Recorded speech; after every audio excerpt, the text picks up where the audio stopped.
Well, Republican presidential hopeful Nikki Haley is the last nominee in the race against Donald Trump.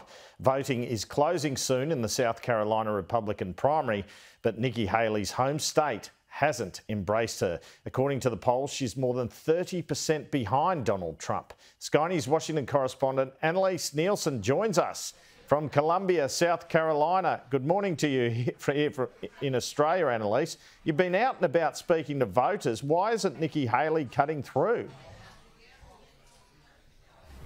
Look, we have been here for a few days speaking to voters. We're here at a traditional barbecue restaurant, which is a fixture in South Carolina. And if I had to sum it up in one sentence, I would say that people like Nikki Haley, but they love Donald Trump. And this is what's been the theme for these primaries.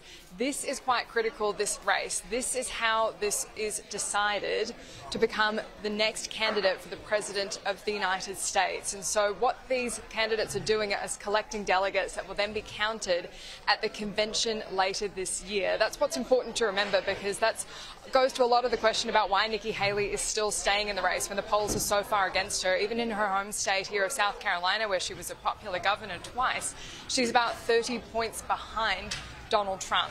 She said that this is time for change. She's sticking it out, and she's going to stick it out regardless of what the result is tonight. But Donald Trump says it's time for everyone in the party to lock in behind him. Joe Biden calls anybody that doesn't support him, he calls them fascists. And Donald Trump calls anybody that doesn't support him vermin. What are we doing? That's not how we're supposed to be. That's not the way we're going to go forward. But even look, we need to be normal. Again, our kids want to know what normal feels like. A vote for Nikki Haley tomorrow is a vote for Joe Biden this November. That's all you're doing, is you're voting for crooked Joe Biden. A vote for Trump is a vote to fire crooked Joe and put America first and make America great again. So, Andrew, the delegate count is what matters here. Right now, Donald Trump has 63 delegates that he's racked up between Iowa and New Hampshire. Nikki Haley has 17. There's 50 in total up for grabs here in South Carolina. That's 29 that will be awarded to whoever wins the state. The rest of the 21, it's 3 per the 7 districts, will go to whoever wins those districts. And so this is only an incremental move ahead. There is a chance for Haley to close the gap, but we're really looking at Super Tuesday. That's what she's hanging out for. 874 delegates will be awarded across 16 states in this Super Tuesday, just a week from Tuesday. And that goes to decide the delegate count at the Republican convention in July. You need 1,215 this year is the magic number to be the confirmed delegate. So there's a huge bonus for Nikki Haley if she can stay in longer if Donald Trump gets knocked out. That's why she's staying in it. At the same time, this is a huge blow to anyone politically to lose so badly in their own state, as the polls are anticipating she will tonight. When we've been speaking to people on the polls today, there has been a lot of support, especially for Donald Trump here in this part of the state.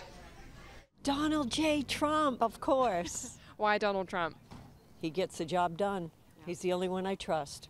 Did you consider Nikki Haley at all? Yes, till I heard she was against the Social Security age thing, because we're both retired now, and that means a lot to us, and I don't want to change it. Nikki Haley, because I believe she allows this country to go to a different opportunity than what it's being presented with primarily right now. Also, as she was governor of this state, I was very impressed with all the things she did economically and socially. Why Donald Trump? Because I feel like he's the only one that can do it. Yeah. Yeah. Did you consider Nikki Haley at all? No, not at all. After what he did after the last election and all the financial crimes and the things he's done to women, and I think everything about him is bad. So Nikki got your vote? Nikki got my vote.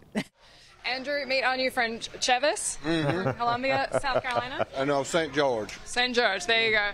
Chevis, who are you voting for when you finish your barbecue lunch? Donald Trump. Why Donald Trump?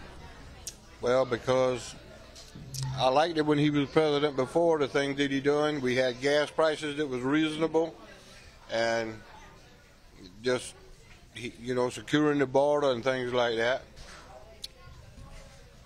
If Nikki Haley does end up being the candidate, will you still vote Republican in November? Have to. Couldn't vote for Biden. Have to. There you go. Okay, thank you, sir. All right. So, Andrew, this is where we've been hearing a lot of the same kind of message from voters in South Carolina, and this is going to translate through to a lot of other important races in the months ahead before we know who is going to be on the ballot in November. There you go, Annelise. Cost of living and safe borders.